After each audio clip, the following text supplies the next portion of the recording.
So Nvidia's management team said their balance sheet inventory grew 32% quarter over quarter, while supply commitments increased 63% sequentially. Now, inventory increasing is a question mark for investors. You have to ask yourself, why is inventory increasing? You can't just generally make a statement that says when inventory is increasing, that means it's good or bad for the company. That's not the case with inventory. It's the why that matters. Why is inventory increasing for Nvidia?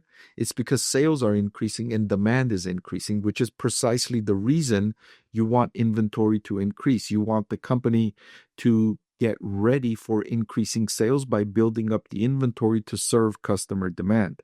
It could be the opposite, where inventory is increasing because a company miscalculated expected demand and built up inventory, and now they're unable to sell and they need to cut prices to sell that excess inventory. Something that's happening with Nike right now. You might see a lot of promotion and discounts on Nike products, especially shoes, because Nike mismanaged and overcalculated, and that they're experiencing an increase in inventory, but not because they want to, but it's because demand is decreasing for their products. It's the opposite for Nvidia. So Nvidia is saying they are preparing for significant growth ahead and feel good about our ability to execute against our opportunity set. Revenue in the upcoming quarter is expected to be $65 billion, which is several billion dollars more than what I was expecting and what analysts were forecasting.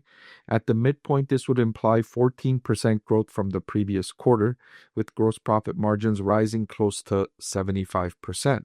All right, so I said I would share with you my updated intrinsic value calculation for Nvidia. The fair value calculation now comes to $214.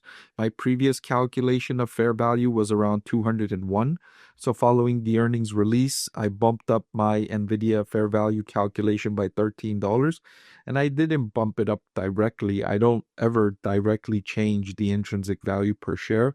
What I change are the inputs to this calculation, like the free cash flow estimates, maybe some changes in the balance sheet, maybe some changes in the long-term growth rate. I never actually input any changes to this cell with the intrinsic value. This is calculated based on all of the other inputs. And most recently, following the earnings release, what I did is increase the free cash flow expectations for Nvidia by several billion dollars starting in fiscal year 2027. Click the link below to watch the full video.